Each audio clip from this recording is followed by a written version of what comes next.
think the key to this wax up, and also, what are you doing? Number 30 occlusal wax up? Was it today? Did you guys get the concept today of what's going on there? So basically just to check occlusion. No, there's something special going on today. Yeah. Hopefully you are getting. You want me to quickly tell you what that is? You want to grab your tooth for me?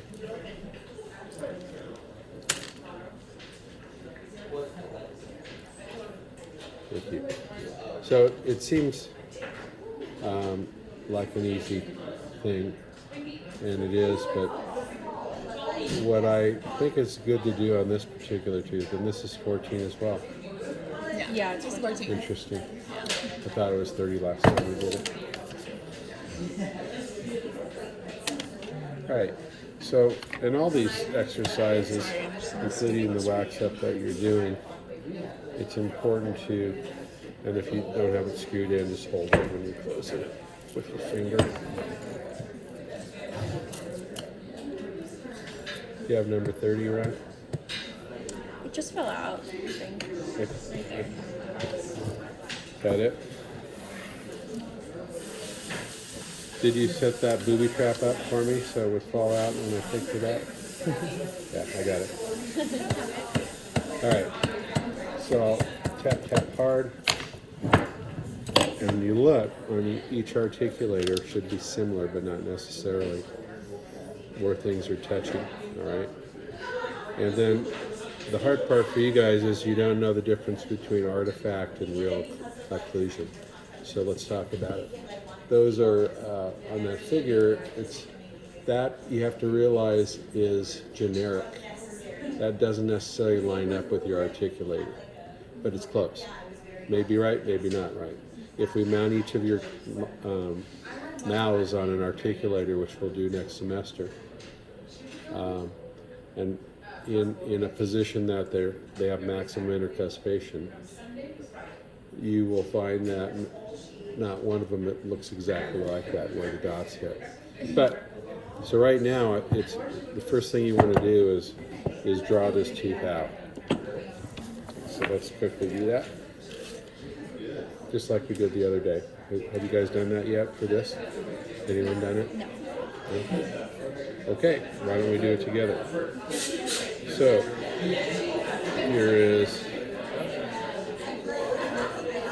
a premolar. Here's number. So what shape is this tooth from a occlusal view? Rhomboid. Rhomboid. Very good. I don't have any candy, but I give you some. If I get. Halloween. That's right. So let's draw a rhomboid in here.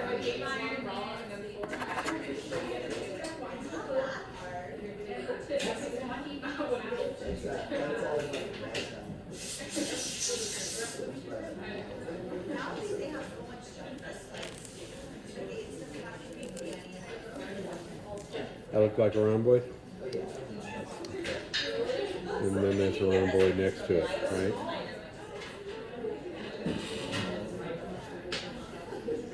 And 15. Okay, so if we draw this in, we have a contact and a real prominent. First of all, let's put our basic anatomy. So we have a buccal groove, and when we look at this, it's about halfway on that rhomboid. And we look at the central groove, which is right in the middle of the tooth, it's here. And we look at the distal lingual groove, which is about almost half and half, probably 2/3, 1/3, maybe right in there. Okay, so then I'll draw the mesobuccal cusp in its place. And then I'll draw the distal buccal cusp in its place. And then we'll draw the mesiolingual cusp. Realizing that there are 3 pits So the outline form will be something like that. And then the distal lingual cusp.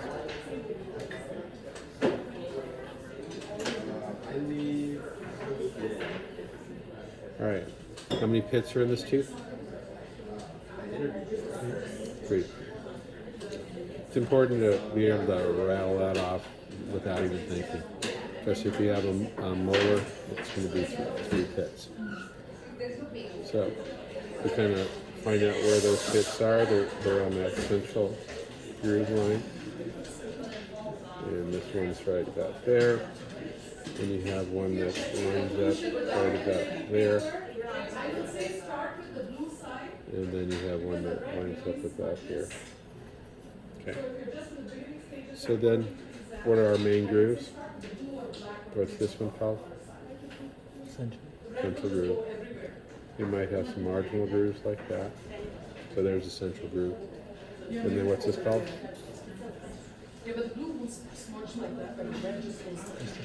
So this is the buccal side, lingual side, mesial side, distal side. This would be the buccal groove, all right?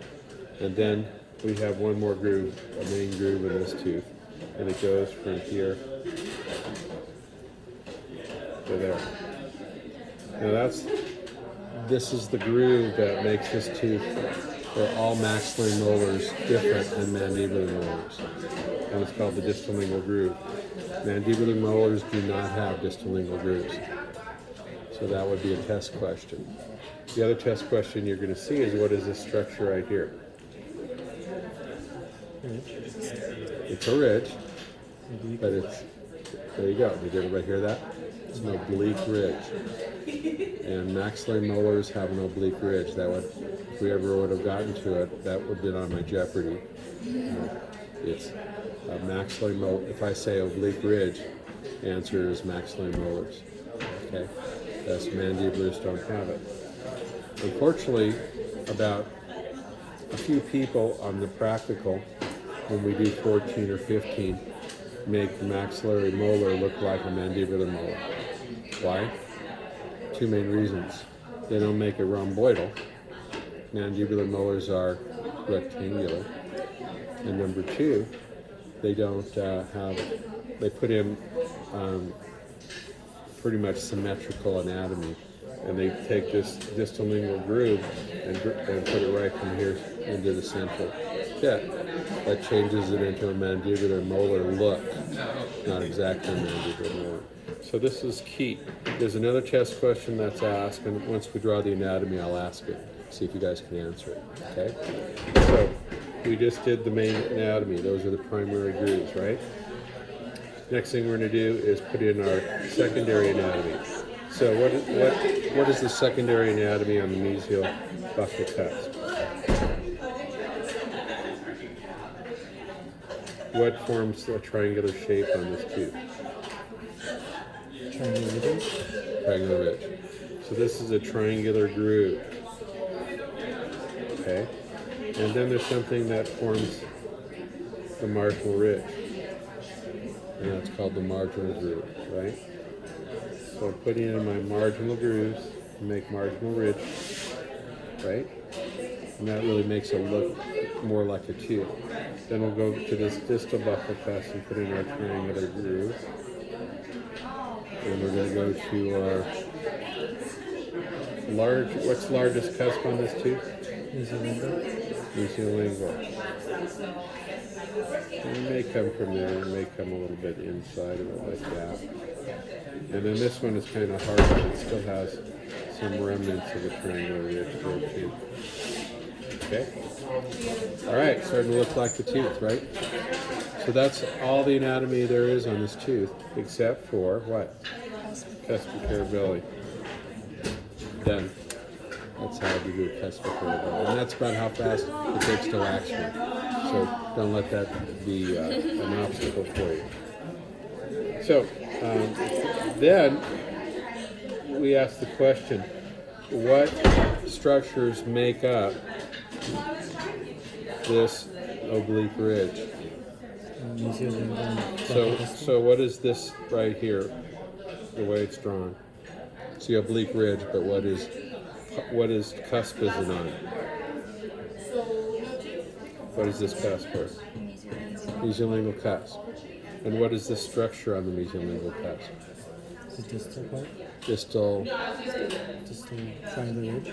No, it's not a triangular ridge. This is a triangular ridge. What's this? Distal oblique ridge? What is it? Distal oblique ridge? No. So let's talk quickly about how to name ridges on a tooth. It's not a transverse ridge, but that's a good guess too. But let's talk about it. So each cusp is a pyramid, right? 4 sides to it. We're looking down on a pyramid from the top. Okay, here's the point on it. Okay. So if I were to say this is the cusp tip, and this is buccal, and this is lingual, then this right here would be Bilingual? buccal cusp ridge of this cusp. This would be mesial and distal. So mesial, lingual cusp ridge, distal cusp ridge, cusp tip. Here's how it goes. Buccal, lingual, mesial, distal. Just like that. What is this? Distal side. It's on the distal side. And then these are called cusp ridges. Nothing fancy. So this would be the what? Distal cusp ridge of the mesiolingual cusp. Right? And what would this be?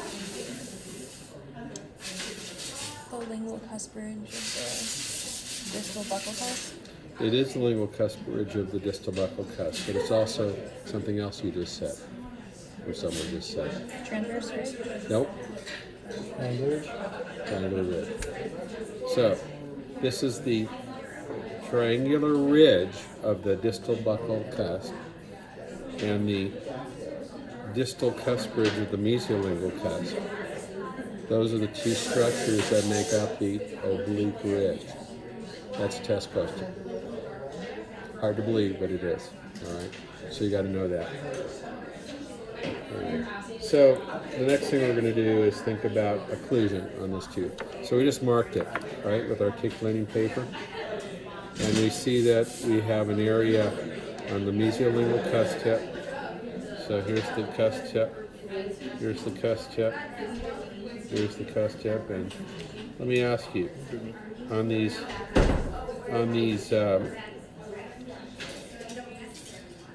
Are these on the buccal side of this tooth the functional or non-functional cusps?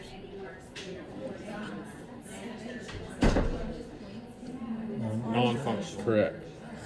The cusp tip on non-functional cusps are further or closer to the outside of the tooth. Outside. They're closer to the outside compared to the functional cusp. Why? Because you have a flatter, rounder cusp for functional, therefore it moves it towards the center of the tooth a little bit. So the non-functional cusp are further, so there's the cusp tip there, whereas these are further in. Does everybody see that? Mm-hmm. So this distance from here to here is shorter than the distance from here to there. That's a test question. And for the reasons we just discussed, all right? So, the next thing is where do we look for occlusion on this tooth when we wax it? And the best way to do it is to mark it, but then to go through the process that we did last time, which is to just look and see where things line up. So to do that, you just open and close your articulator. And we look. Here's number 14. And let's focus on the lower molar because it's the easiest one to see as it goes into the upper molar. And we look to see where the mesial buccal cusp of the lower molar touches. Does it touch number 14?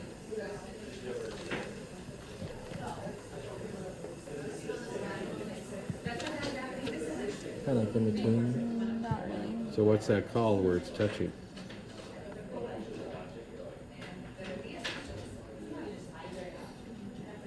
Come on, this is dental anatomy class. It's right here. Or right there, actually. So what's that called? Marginal ridge. Absolutely, marginal ridge. What marginal ridge is it? Mesial marginal ridge. So when we look, this closes, and we touch the lower buccal or mesial buccal cusp of number 19, and it touches right between 13 and 14 on the marginal ridges. That's important. So that means I expect to see something here, and something here. There's those, remember, when a rounded shape touches a pit or a fossa, it hits on the sidewalls, not on the point in the middle. Nothing touches in a pit because we don't have point sharp cuts. It doesn't work out that way. So when a round thing kind of touches in there, it touches like a tripod in the middle of it, okay? So we'd expect to see something in a perfect world that looks like that, all right? Now we'll go to the distal buccal cusp. And we open and close this and look, and where does that one touch? Inside the margins of 14. Okay, specifically the central fossa, or the central pit, all right? So we mark that, and we expect to see something like this, all right? And the last thing we're going to do is look at the distal cusp, and is it possible that that distal cusp touches? Maybe, but it's kind of short. So, but if it did touch, we might see it in the distal fossa area, right? It might hit about here, but not necessarily, okay? And then we have to turn it over and look, where does the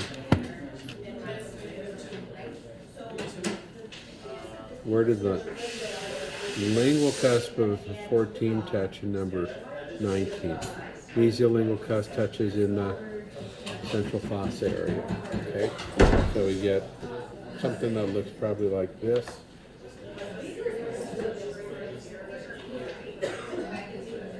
And then we have the distal lingual cusp, and it fits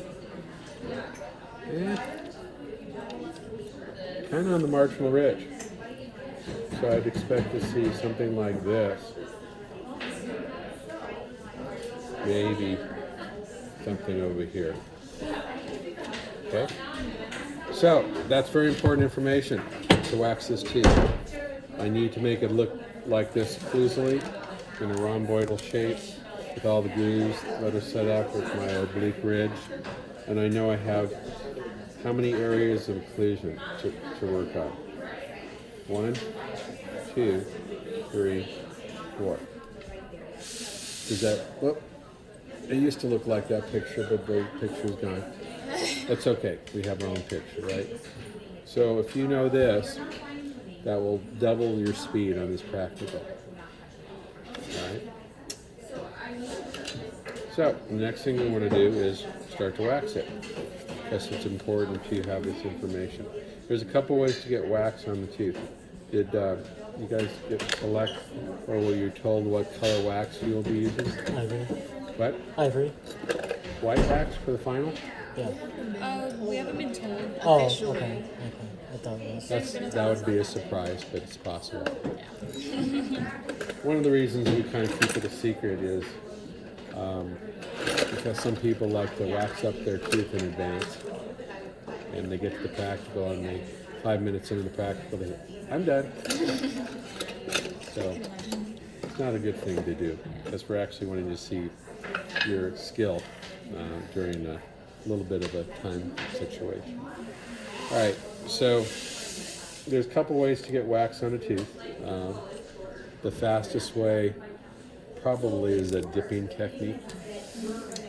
Does everybody know how to do the dipping technique? Does everybody know how to do that? You have trouble with it? I know about it, but I haven't tried it. Okay. Well, would you like me to demonstrate the dipping technique or the additive technique? Let's do a dipping. Probably dipping. Can you find that lighter in there? Oh, there it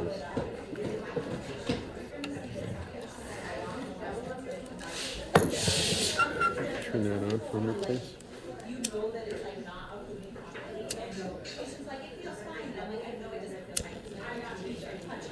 Okay. Can So, anyone use this for the practical? can you? Yeah. You can find one. I think the reason they're going to these is they're safer. And and you can do it with this. It just takes a little longer because it doesn't heat it as hot. But it's obviously something you can use.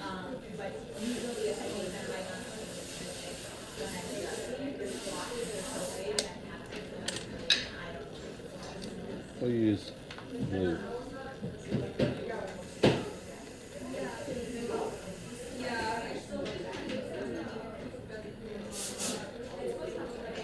It's hard to do the melting with that. Obviously, you need something like a Bunsen burner. You can use those other burners.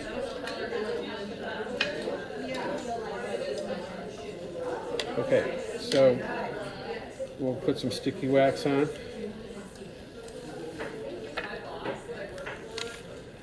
Make sure your instruments are always clean when you're adding things.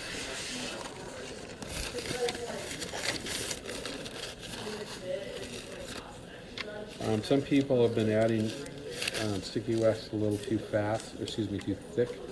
So I'd recommend that you just put a fine coat of sticky wax, keeping it about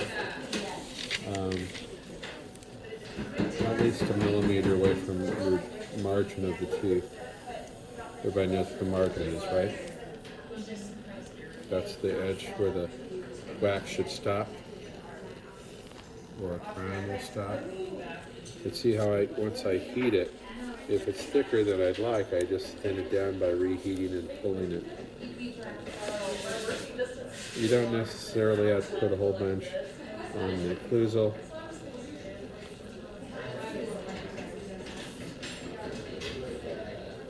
Alright.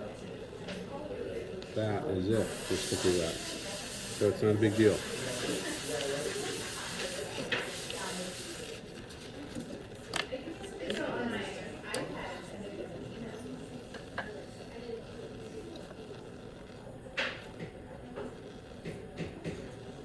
Helps to have a snowstorm before you wax, cools things down fast. So one of the things you have to be careful about is in your dental career when if you're waxing at home and you have a beautiful wax out and you put it in your articulator and take it back and you put it on your articulator in a box and come back to the lab and it looks like that outside but it's really cold, the wax will shrink and it can shatter.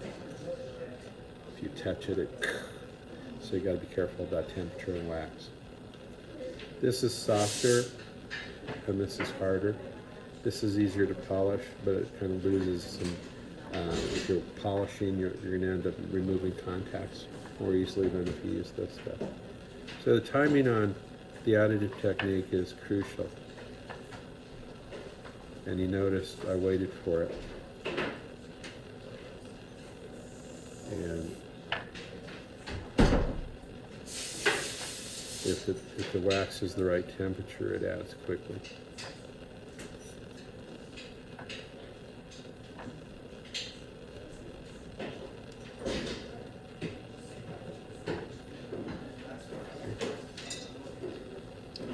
And can you find a 7 wax spatula in there for me without, be careful, it's some sharp stuff sticking out.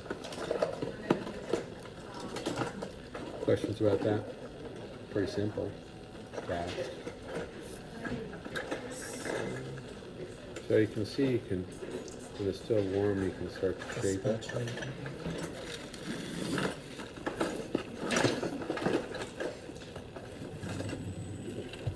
Nope.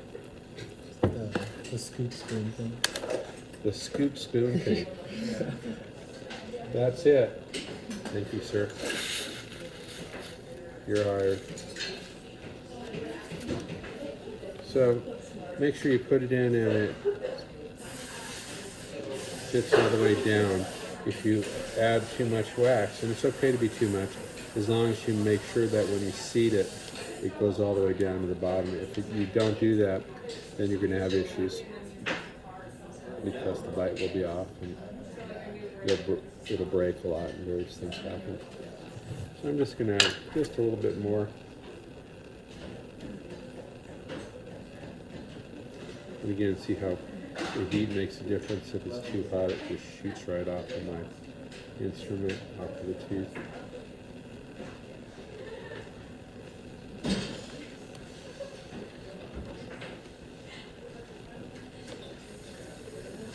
Again, it behooves you to use loops in all your dental procedures because you can see so much better. You can wax so much faster. Notice always that the notch on this tooth is to the lingual side. So if you get disoriented, you know where it goes in. It's easy at the beginning. It's a good idea to have your wax or your object and your flame or heat source close, so you can move quickly from one to the next.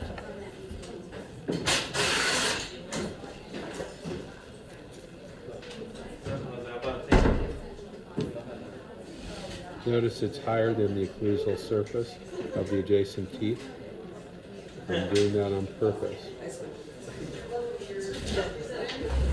And it's warm.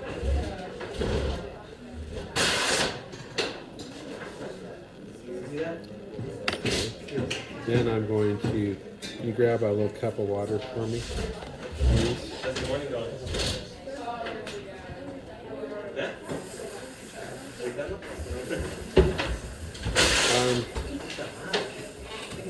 I don't know where there's a cup. We can use, let's forget about the water. I'd like to lubricate this. Let's at least wipe it off.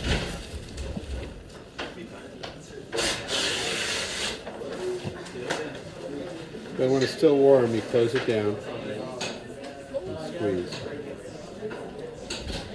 And then you take your articulator and you unlock it.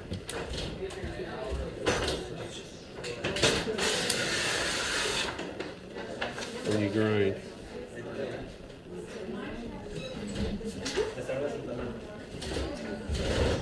Everybody doing that? Good.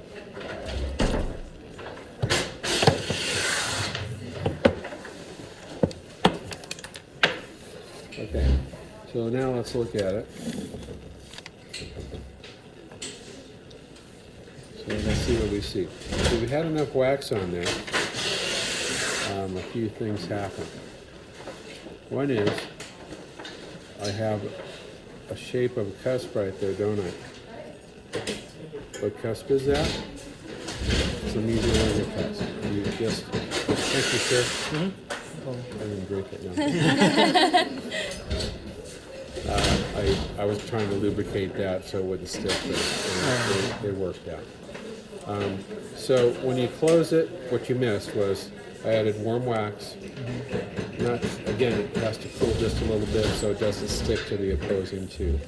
But then I set this up so it was unlocked. I can close it in a locked position, so it's just maximum intercuspation. But then I unlock it and go into lateral excursions. So I can kind of pull the wax away, not only in closure, but in movement. Okay. So this gives me a ton of information that saves me 30 minutes on my wax set or more. So what did I find out? My functional cusps have been carved for me. What is this? Mesiolingual cusp tip. What's this? Distolingual cusp tip. What's this? Mesial marginal ridge minimum height. Excuse me, maximum height. maximum height here. If you take this down, you'll lose your contact. What's that? Century. So this, think about the lower tooth touching this. We worked that out in the beginning. This is the mesial buccal cusp of number 19. It's right there. There's the distal buccal cusp of number 19. There's the distal cusp of number 19. I just charted out my occlusion. That makes sense? And my functional cusp are there. What don't I have over here? Non-functional cusp. There's no information there other than I have to now carve them through my visual techniques. This gives me definite positioning for occlusion, but from an anatomy standpoint, anatomical standpoint, I have to work out this kind of like I drew it. All right? Is that helpful for people to see? Okay. So what do I do now? Well, I can see that my distal contact is open, so I'll probably just add. So when I get to this point, I look for the instrument that's appropriate for how much I have to add. In this case, I have to add a fair amount. So I'm going to go to my larger PKT tips, clean them off, make sure there's no contaminated colors of wax on there. And I'll go to the big one and I'll just start adding wax quickly.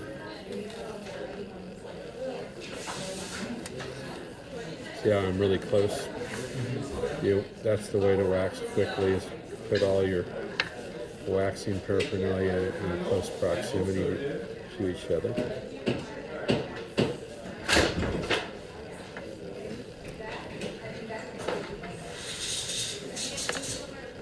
And put it back in. And see how I pull it through and the excess wax gets pressed away? That means I have a contact.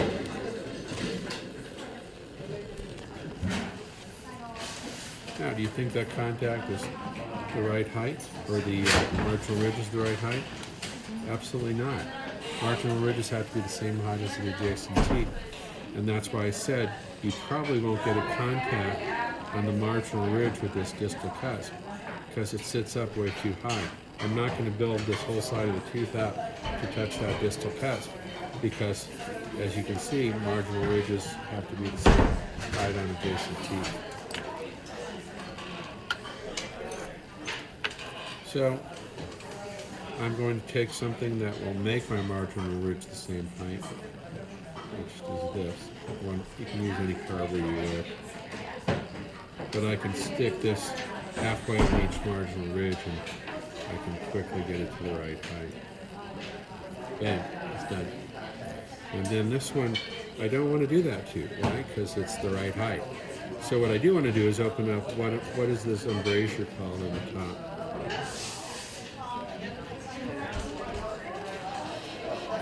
Occlusal embrasure. Exactly. Occlusal embrasure. You have all the right answers. You don't have to hesitate. If you know it, yell it. All right? You know your stuff. You've given me most of the answers today. All right? And I do the same thing over here. What is this embrasure? Occlusal embrasure, right? What instrument am I using to make it the occlusal embrasure? One that's shaped right, all right? And that happens to be a half Holland carver for me. Okay. So look at that. It's even starting to look like a tooth, and I haven't done that much, right? So I'll start. I won't work a lot on anatomy at this point. So I would say that you can list an order of engagement, so to speak, on waxing. And let's put it over here. First thing I want to do is add sticky wax. Second thing I did was dipped the tooth. Third thing I did was seat it and add wax to the occlusal. And I close down. And everything needs to be mounted. Close down.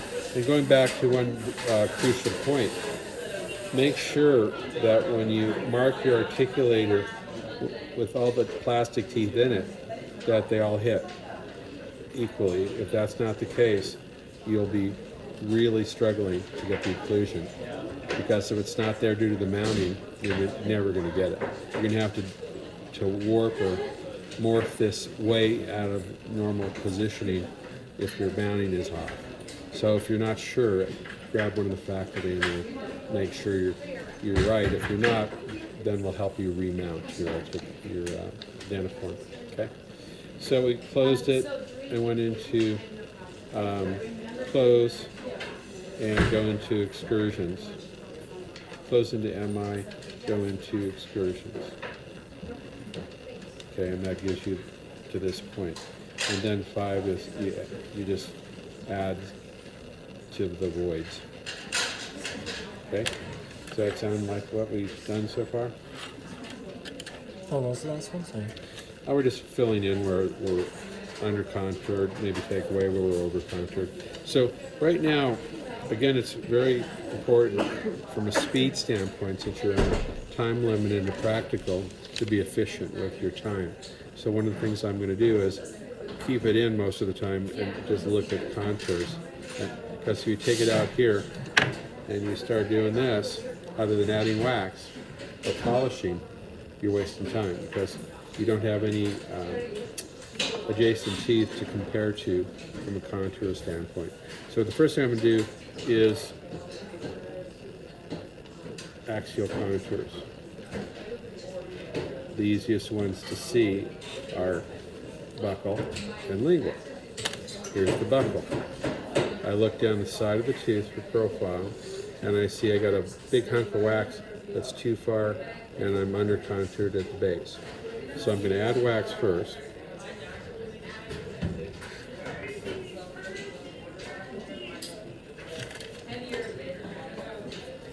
Thank you.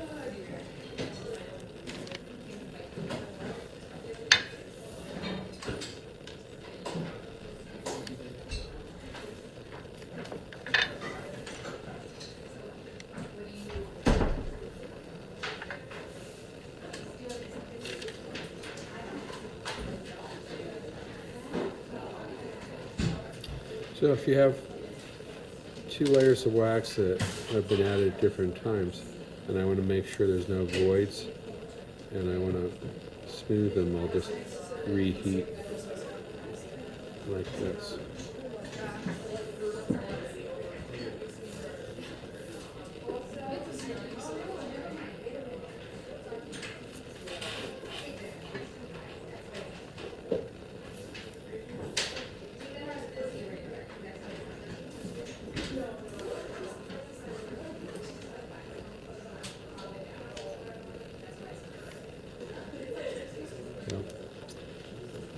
And I can even start forming my cusp this way a little bit.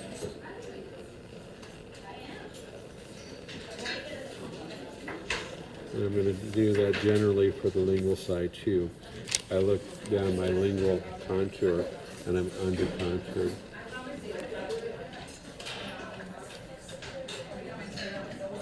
Now I'm not going to add it over the top of my lingual cusp. Why? Just on the side. Why don't I want to touch the lingual cusp? They're already at the right height. I don't want to mess with that. So I'm just filling in on the outer aspect of this tooth on the lingual side, which may need to be recontoured some, but so I'm going to try to get it close.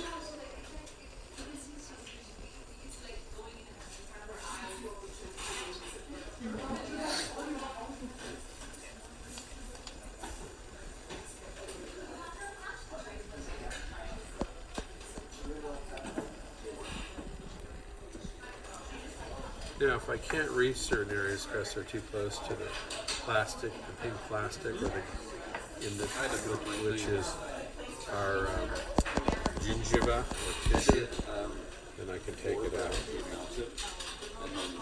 What's that right there? It wasn't like it was like. That's right. It's really too large, but I've got one, So right? then I We'll mess with No, that I- momentarily. already did it. Yeah, I haven't done it yet. Like, I didn't redo it until today. Yeah, I was in that one. Yeah. And I really don't see a nice mesial contact like that. So I'm going to add to where I think the mesial contact should be. Feed it. And I'm going to drop it back in here. Push and see how a little wax comes off. That's where it was a little heavy, but I know I have a contact now.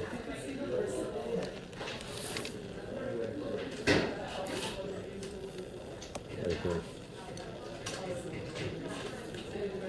So essentially I'm starting to work the mesial and distal besides the buccal and lingual.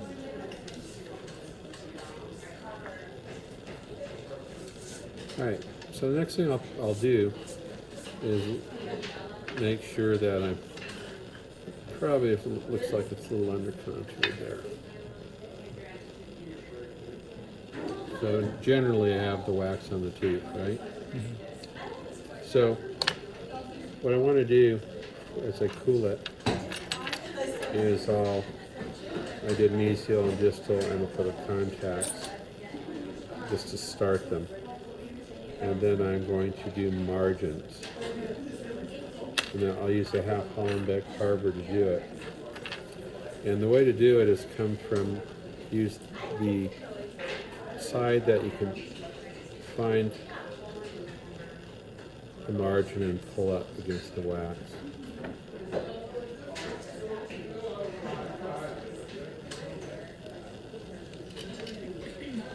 If you have any wax past the margin, you will be, you lose some points because that's called a overhang or overwaxed.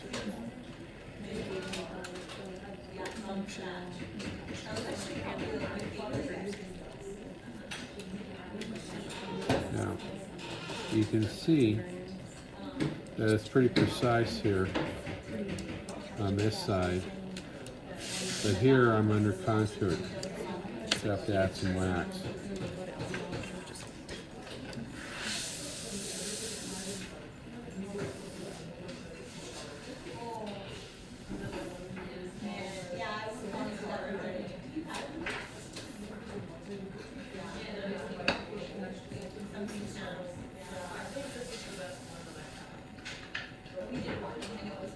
Pretty close.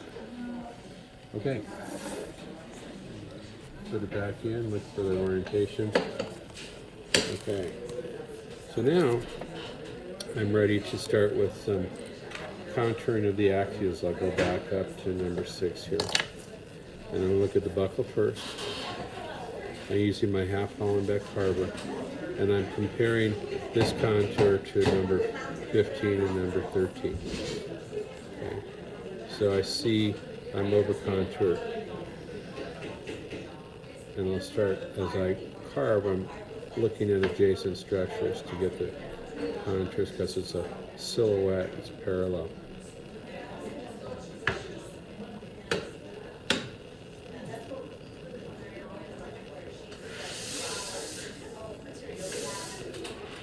And then I look at, so I see 3 contours: gingival, third, middle third, occlusal third, and lining all those up as I come around.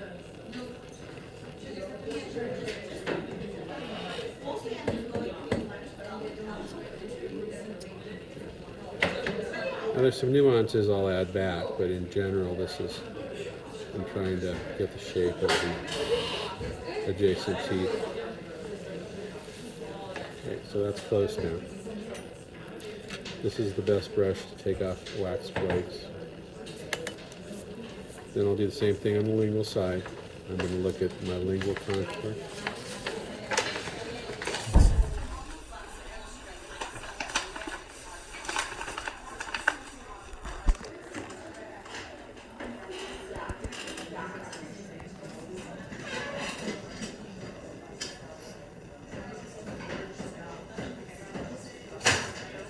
Any questions so far? Everybody doing well with this?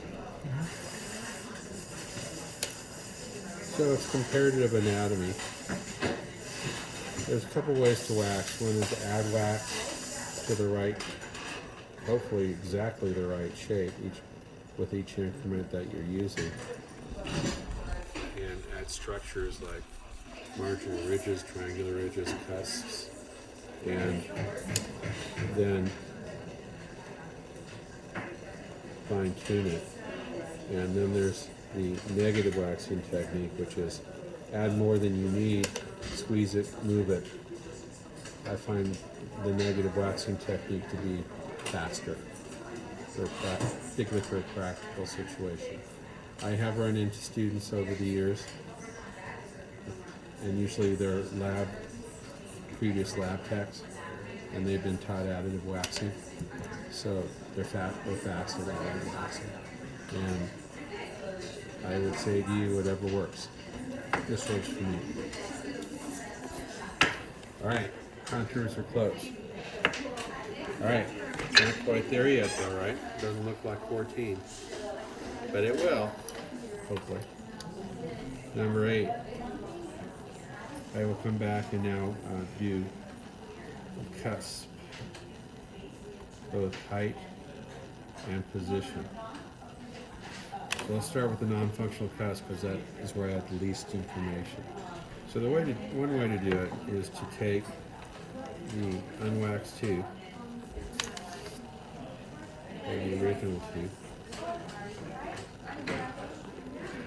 put it back in here, and then look and see where my cusp tips are. And I can see a nice flow of triangular shapes. And I see a buccal groove that's essentially halfway between the mesial and distal embrasures. I also look at remember we talked about buccal occlusal line? I'm looking at a line drawn between the cusp of adjacent teeth. And I see the height of this cusp about the same as the height of that cusp, and the height of this cusp is about the same as that one. There's a curve, and that's the curve of speed. I can do the same thing with the lingual cusp, and look, as I chip this back towards me, I can see this cusp height, and that one is nearly the same, whereas that one's much shorter and about the same as that. The largest cusp, here's a test question. Largest posterior cusp in the mouth is mesiolingual maxillary first molars. Okay. Because that's where the height of the curve of speed is. All right. So I can see that. That's the high one right there. So now I can take that information and go back here. Now, if you don't have this in the real world, you're not going to be able to say, oh, here's my real tooth, and check it out. So you have to use other ways. And the way to do that is go to the opposite side and look at how this is set up. And I do that a lot. But what happens if you don't have that? You actually have to know tooth anatomy. So you can make it work, all right? And you'll get there. Just a matter of when. Okay, so you can see, look at this right here. Just through that close and grind, I've got the top ridge on my oblique ridge, and it's the right direction. Look at that. It's just set up just perfectly at the right angle. So I don't have to be guessing about some of these things.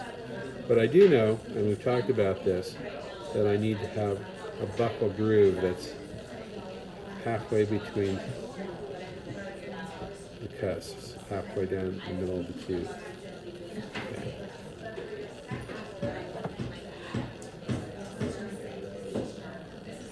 Right about there. Okay. I also know that I need to lower my cusps so they're about the same height as adjacent teeth. I'm starting to make triangular shapes. Okay. I'll just make it flat. This way it doesn't keep falling. So I'm working on functional or non-functional now.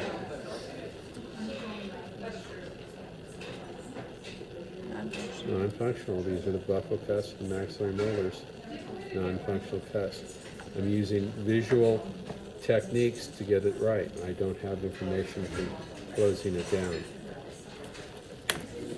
So I'm using this cusp and this cusp to tell me approximately how high it should be. I put a groove in the tooth where I think the split between cusps should be.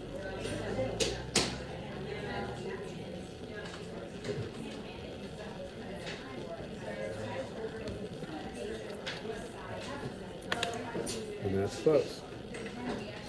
So I got my buccal cusp kind of set where I want them to be.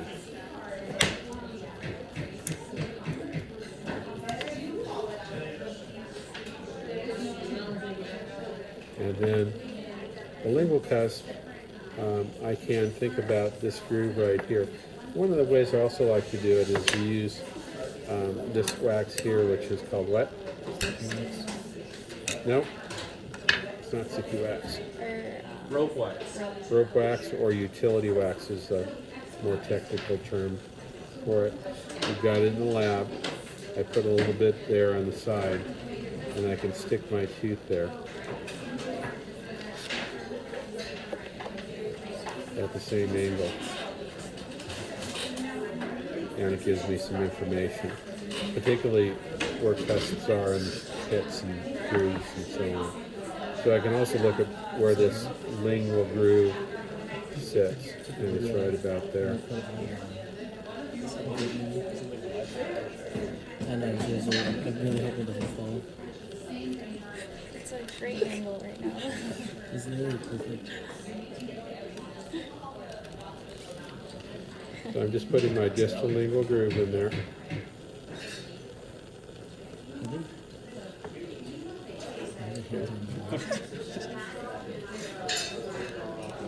What's going on? We're living life on the touching edge. you. This Yeah. $1,000 Oh, it's about iPad to sitting on fall the off. edge. Would it help if I moved this way?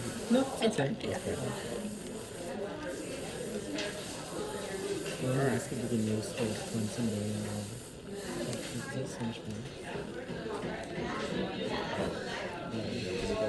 Yeah. Well, right from the occlusal, I'm looking at the fact that my buccal groove extends over the buccal surface.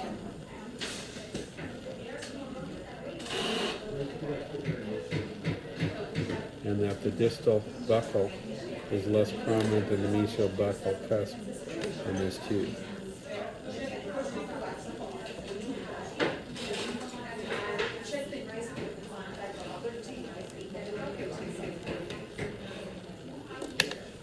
And that the mesial buccal is more prominent, contour-wise, opening up the mesial buccal embrasure slightly.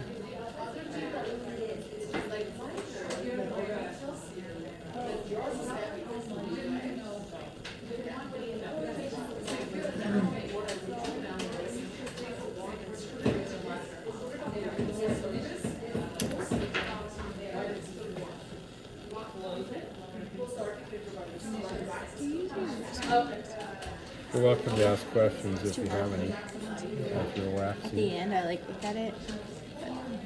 But help me.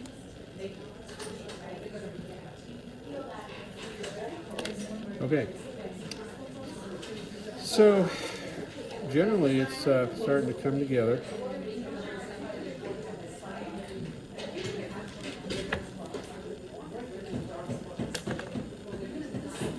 So what do I have? I have my buccal cusp tips approximately the right height and right position.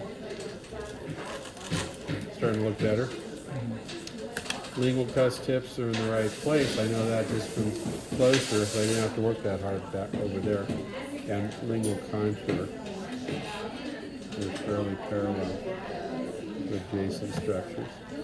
Martial ridge height looks to be the same. All right, so let's get into a little bit more in terms of occlusal anatomy. I'm finally ready for a little bit of that. I didn't spend really any time on it to speak of. So we went through our cusps, height and position, spending time on the non-functional cusps, which are the buccal in this case.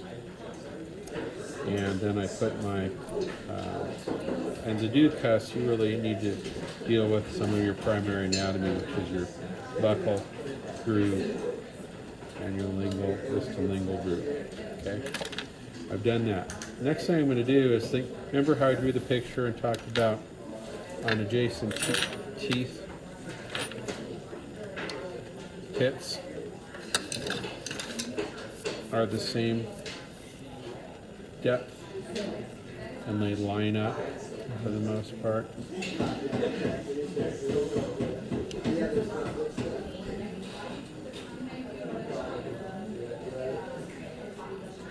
So here's the pit on number 15, here's the pit on number 13, and everything lines up.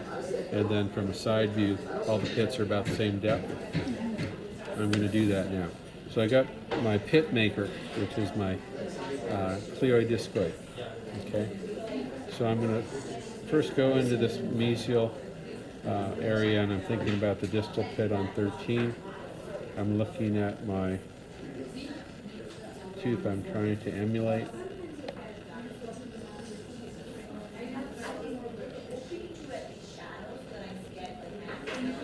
And I orient this properly, and I see it's right there.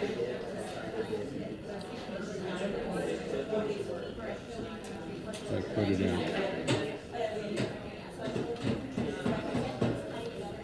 And then I look at the central pit, lines up my buccal groove, and that's right there. And then I look at my distal pit.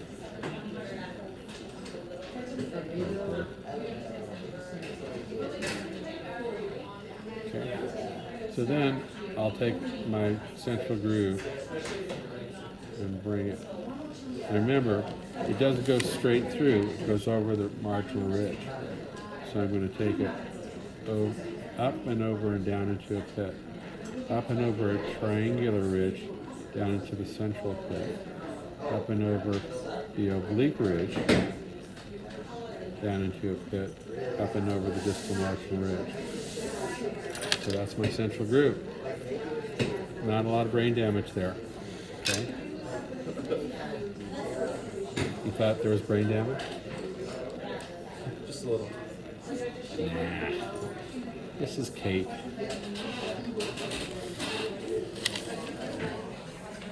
This will be child's play sometime down the road for you guys. Hopefully it's soon. Okay. Alright, so one important part here now is once I've got my pits and primary grooves is cusp fossa angle. Cusp fossa angle. So what I'm doing here now is I'm looking from on the, say 15 here, here's my cusp, triangular ridge, central groove. It forms an angle, more or less. And same thing with the lingual. So you could call it maybe 45 degrees. Same thing with 13. Cusp to central groove, cusp to central groove, there's an angle. So there's a V shape that's formed all along the posterior between cusp tips and groove in the central groove. So I'm going to try to get that to be the same.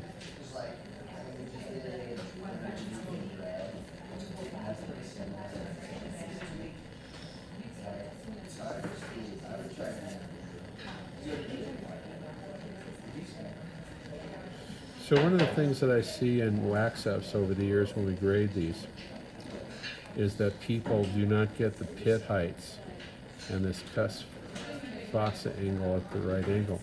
A lot of people tend to be too shallow in their pits, and their cusp fossa angle gets shallow. So the anatomy on the occlusal surface isn't distinct. It's too flat. How could that happen? Well, if you use the technique we showed to close down and grind, your pits have to be close to being the right height. But probably your cusps are short. That's the way for that to happen. Because this might be right in the middle, but then in order to be the right angle, if it gets flat, it has to end up going like that. So be careful and make sure your press tips line up nicely and they're the right height.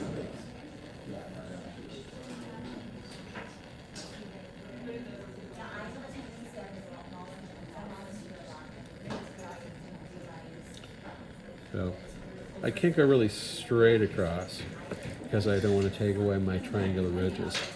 But it's a general feeling of how that should look. So right now, is it starting to look like number 14? Mm-hmm. It is, right? And I just have primary anatomy, buccal groove, pits, central groove, distal lingual groove, and I'm close. I'm getting closer.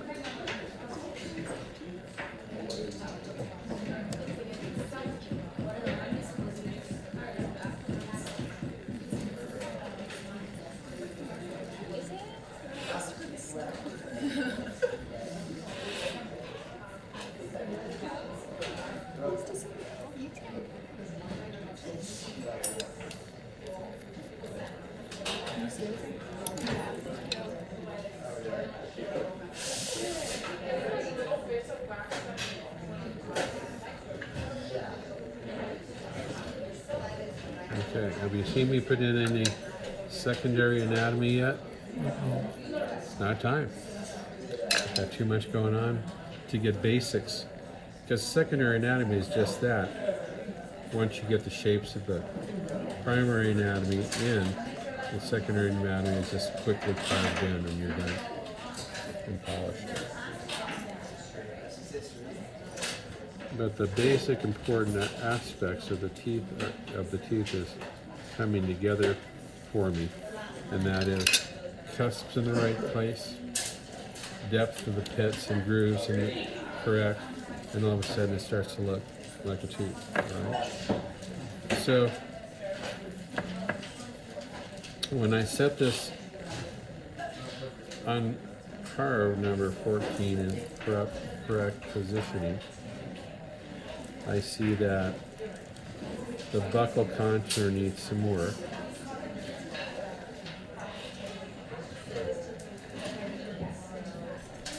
So one of the things that is distinct and has to do a lot with this rhomboid is the fact that the mesiobuccal cusp is much more prominent than the distal buccal cusp. And I can see that when I look straight down on the tooth. So I need to increase the buccal contour on the mesiobuccal cusp to make it look appropriate. Why didn't I have that when I closed it down? Non-functional. There you go. I have to look at it because it's not there in the occlusal.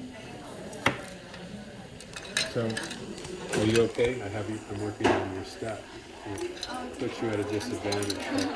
Would you like it back? Okay. You're going to be done here shortly.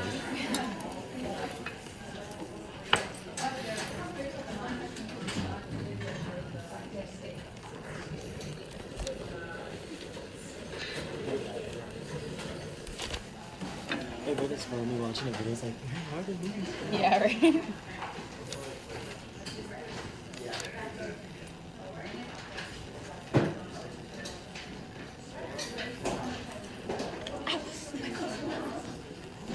You guys beating up each other? She beats me up. Does she? Yeah. She looks tough. She's See this?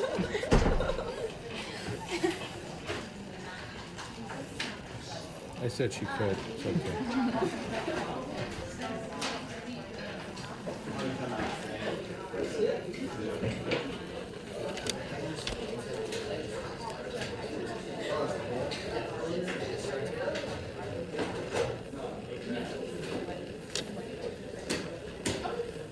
So by adding to the buccal of the mesial buccal test, the rhomboidal shape really jumps out.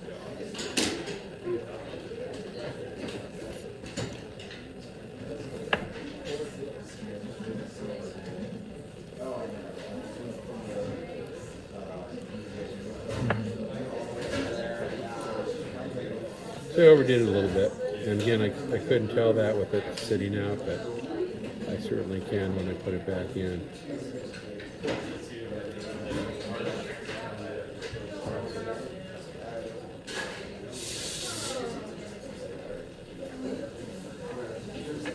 So what is the feature of this tooth towards the cervical on the facial? There's a little bulge on it, isn't there? It's called the buccal bulge. It's kind of like what I'm trying to get rid of, is my buccal bulge. Same.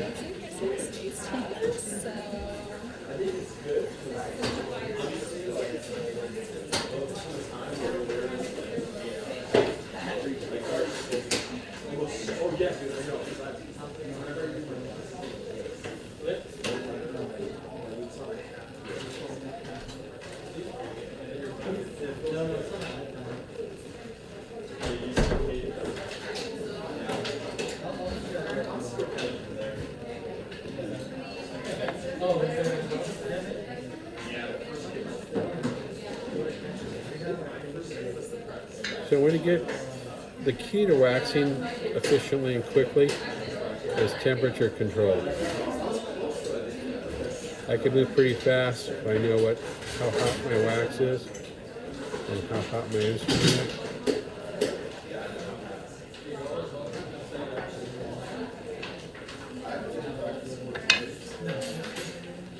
So you use your pinky as a rest? Yeah, you can use a finger rest that you feel most comfortable with. There's got to be a finger rest. It's just a matter of which one you like to use. Because I think for me, the ring finger rest would be a little bit awkward. Yeah, I don't really think about it. I just do it. And it's something that I've developed. You know, I started out where you guys started out. I was never in a dental family, never worked in a dental office. And I just came into dental school and I said, what's this? It's a tooth, you know? So I was in the same boat with you guys. So some of you have, dental office experience, either as assistants, hygienists, working in the dental lab. And those people sometimes start out faster, but generally the rest of us catch up.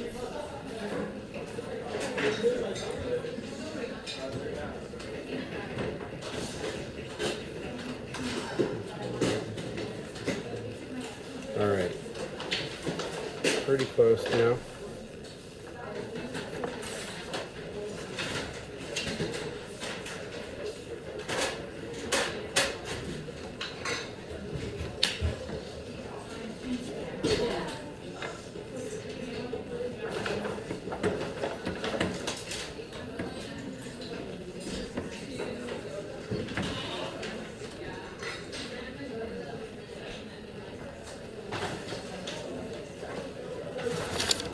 So I'm looking at the mesial buccal embrasure, and it's slightly under contour.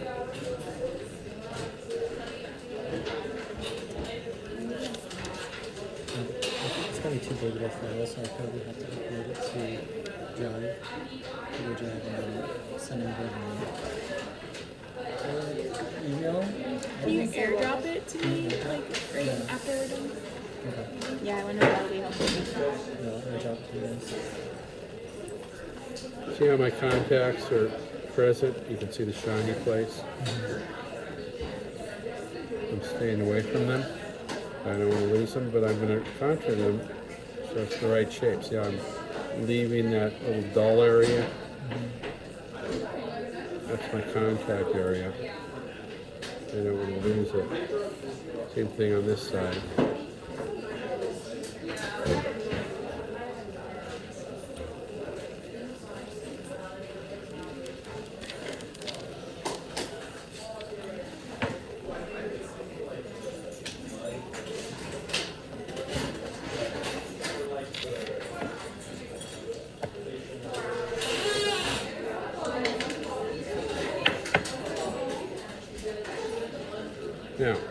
I added all that wax on the facial, and I have to recontour it because it's not quite right. Need a little bit more wax towards the cervical.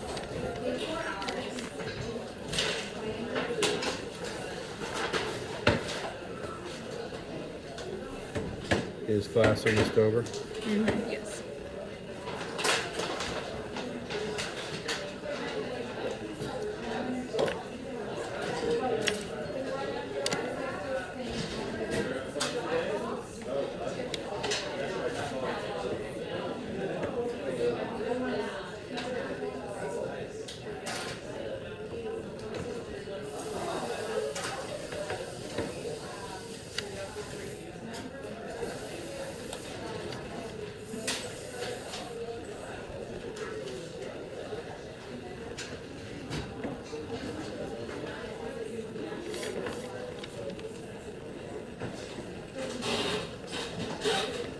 Alright, since we're getting close to you guys having to pack it up, let me jump to the... I won't get it perfect, but I'll get it to the point where I can show you what to do. Alright, at this point I'll just pass this around and you can take a look.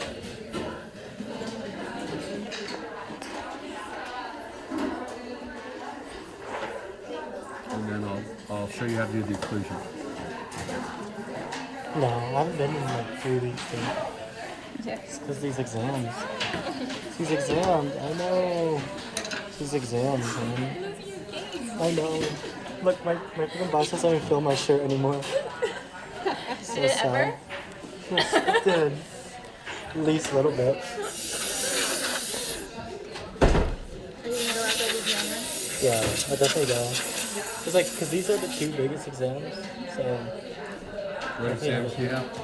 the first exam we had was musculoskeletal, and then this one is going to be nervous system. Okay. How about Penny and Yeah, they probably will. Did I do okay? 80%. I can live with that. Passing. That's all I need. Alright, so it looks pretty close, right? Yeah. Have you seen a cuspicula belly yet? Not yet. No, it's not a big deal. It'll take me, as I said, 10 seconds to do Okay, it. our lab is over, so Alright. we'll see you next week. Can you do a custom curve and leave it? Nope, that costs extra. Okay. Alright, I'll show you the occlusion and the cuspicula belly before we call it a day. Alright, so I'm going to dust this thing.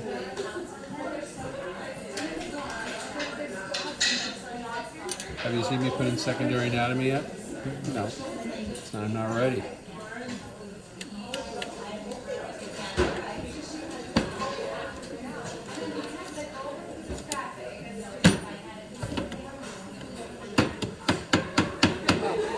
Why can I do that without worry? Because this Because I started out with closing it down, and I didn't change that. I was careful about that.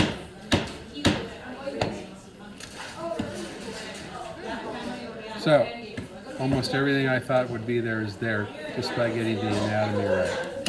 I'll show you.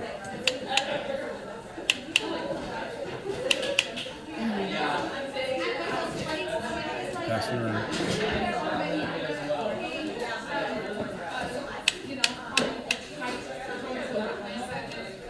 Pretty close to the picture, right?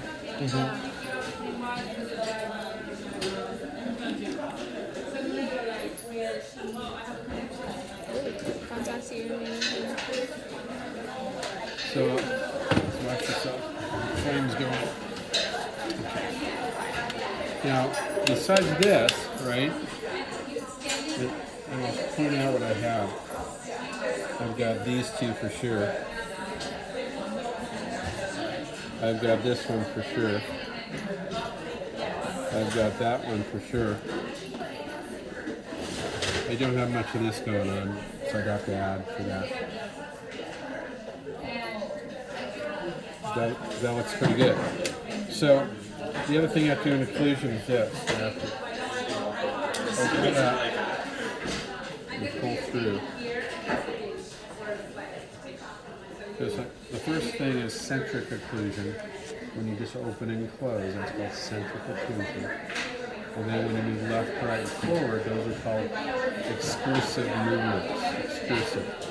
And so when I move my lower jaw to the left, it's left lateral excursion. When I move my lower jaw to the right, it's right lateral excursion. When I move my lower jaw forward, it's protrusive excursion. And anywhere in between, obviously. But if you do those three directions, you catch most of it. All right, so then we look, has anything changed in those excursions? And one thing has.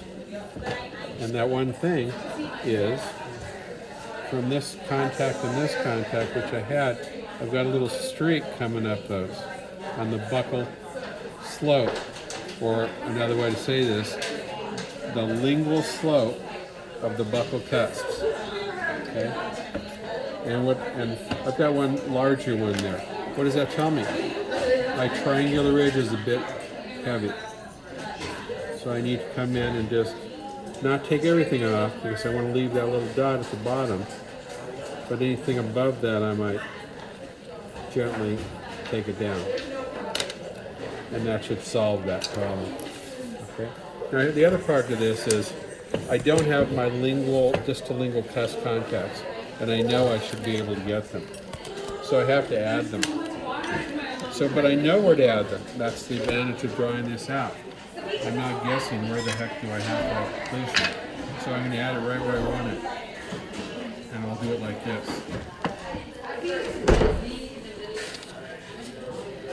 Bang. Close. And look at that. I'm touching. That's it. And then I have to just smooth that in.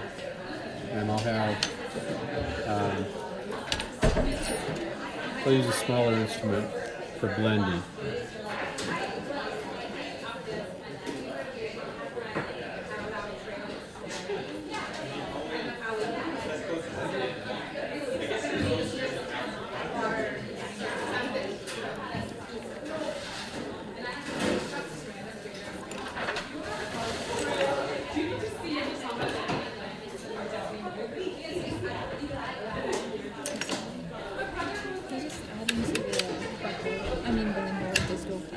Did I get, see the three, see that now that I have something going on there with occlusion?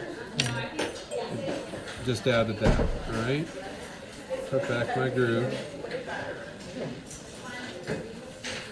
All right, so the piece de resistance is what? Cuspicare belly, right? It's like the icing on the cake. So I'm going to look at my unwaxed tooth, and I'm going to get some wax, and I'm going to put it on.